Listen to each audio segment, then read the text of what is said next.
Hello, how are you? The sign abuse, is that right? Really, there's lots of different signs. You can sign it this way, abuse, or this way if abuse is happening to you. Oh, okay, but it's not really just physical abuse, is that right?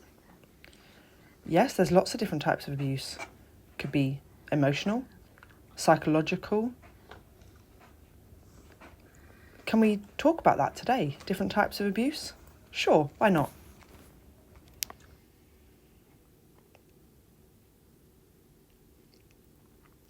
Physical abuse.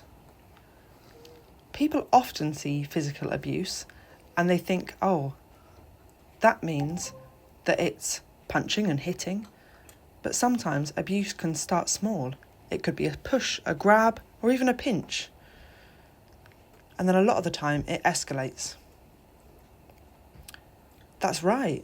It could escalate to punching, pinching, a shove, or even a shake when you're arguing with somebody. Also, when things become worse, it might be that somebody feels embarrassed about bruises and feels they have to wear clothes that cover up. Things that indicate serious harm, for example, like choking, can also occur.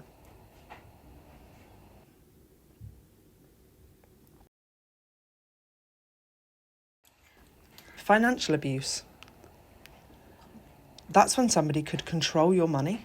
Maybe you go out to work and your partner takes it or controls money from the bank, and they might give you a small allowance.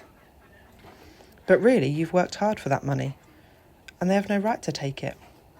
It might be that you want to go out, but they tell you no, and they put restrictions on how you spend your money. Yes, and it also can be that the partner asks, oh, please, can I borrow you money? Oh, please, can I? But never pays it back. So it can start as little amounts, but then increases to actually borrowing a lot of money and never paying it back. Some people might be on benefits,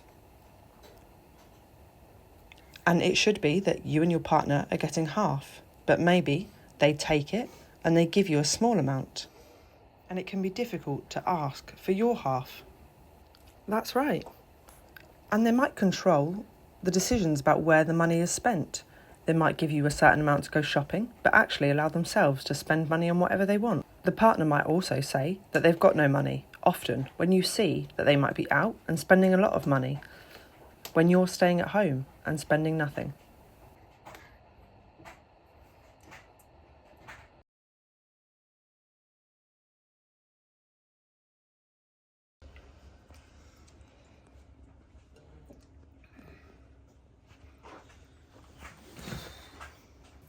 Where's dinner? Oh, I'm going to do it soon. Yeah, I'm just having a relax. Oh, come on, I've been working hard all day. I come back and you're just sitting on the sofa. You're so lazy. What have you been doing? I've been working too. I'm just having a break and having a drink. Yeah, but you've been home before me. You could have shown that you love me by cooking me dinner at least. No, I do love you. Yeah, but there you are. You're sitting on the phone. You've probably been chatting to other men. It's exhausting. I'm out there working, earning money, and you've not even given me dinner. Okay, I'll cook it. I'll go now. Oh, thank you. It's the least you can do, really.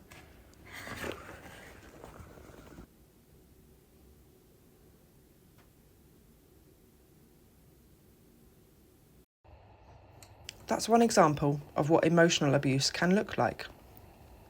It can happen in lots of different situations, but at the end, the person on the receiving end is left feeling emotional and sometimes confused.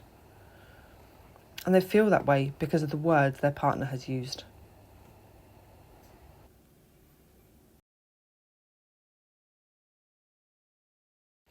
Psychological abuse. Sometimes it's similar to emotional abuse. For example, it could be that someone says something that makes me confused, or it makes me doubt myself, and they're telling me I'm wrong. And it can really twist what you believe. So we'll show you an example of psychological abuse. You know I told you I was going out for dinner with my friends, Mary? Again? No, it's for her birthday tonight. I'd really like to spend it with her. It'd be really nice having a catch up. It was only 2 weeks ago you went out with friends and you were chatting. No, this is Mary. She's my best friend and she's on her own. So it was a really nice day, please. What, so I just sit here by myself again? Okay, fine, whatever. But you're always leaving me. It's like you don't love me. No, it's fine, crack on. You go on.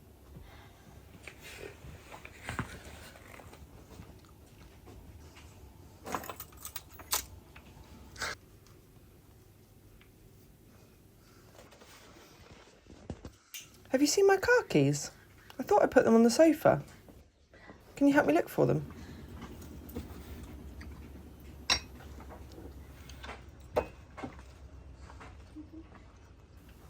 Where did you put them?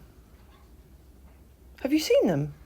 Oh, obviously you didn't put them there. They're not there, are they? Can you help me look? You just need to look harder.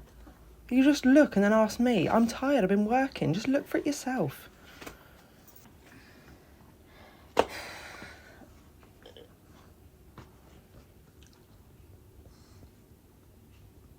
Please.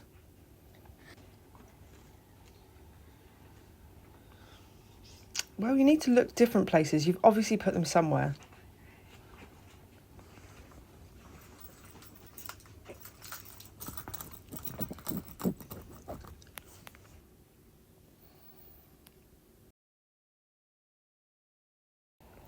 Sexual abuse.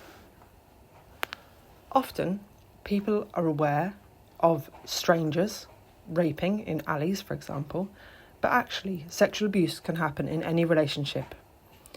Even if someone is repeatedly asking you for sex and you feel like giving in and saying, okay, that's called coercion. So it could be like forcing someone to have sex with them. Is that right?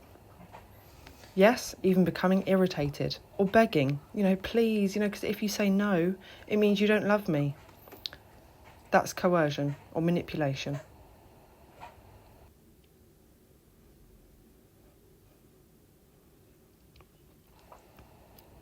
Recently, a new term has been coined called technological abuse. It's happening often now, and it can be linked to phones, Ring doorbells, use of the internet.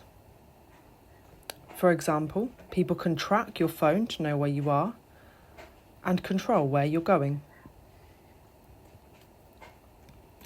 It might be that they're just checking that you are actually where you say you're going.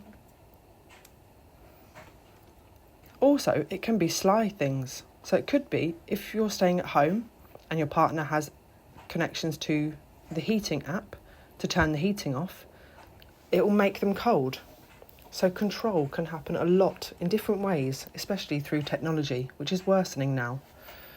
So there's lots of support out there, and professionals are learning how to protect this from happening and spot it. And as I said earlier, with Ring doorbells, people can check from a distance who is visiting. They might ask you, why are your friends staying around when you said you were staying at home alone?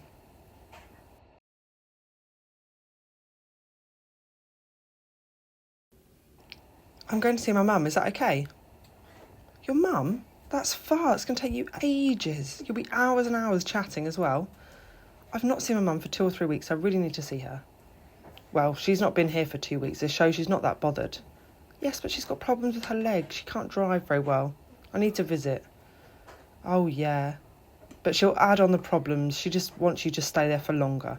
Come on, it's my mum, please. Really? You'll drive there though, which means I'm stuck without a car, I'm on my own. Just waste my weekend without you. No, I'll visit my mum just for a couple of hours and I'll come back, I promise, 1 or 2 hours. Yes, but the drive as well. You're never just 2 hours, you were chatting for ages, you never stop. And then what? I'm just wasting my weekend. I thought you loved me, I thought you wanted to spend time with me. Of course I love you. Oh, it's no surprise. Really, if you keep going off every weekend, I'll just have to find another woman. Probably more beautiful than you anyway. All right, I'll stay. Good, because it's like you don't bother about me just leaving me. I'm really gutted. Yeah, no, that's fine. We'll stay and watch TV. Okay, but my favourite film, all right?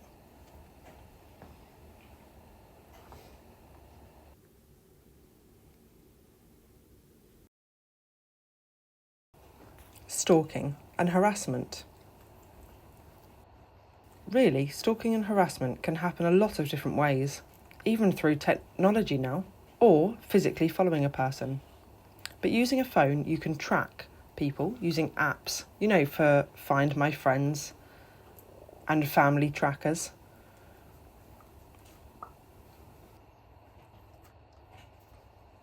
So obviously sometimes you can accept that other people can see your location, but there's some apps that people download on your phone without you knowing. So for example, they could be sat at home and seeing where you're going, and it can be a big risk. People also sometimes use GPS trackers on your car, such as magnet ones, so they can see where you're driving to.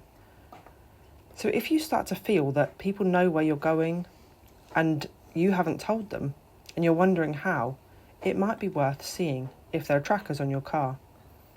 And you can ask organisations to help with this who have special experience, who can provide checks on your car or on your phone to make sure you're safe. Sometimes in a relationship, you might go out with your friends and it might be that your partner is calling you constantly to know who's there, and you feel like you have to show them who's around you on video call to show that you are really with your friends where you say you are. That's it. And that relentless calling, when it's unwanted, or texting, is harassment.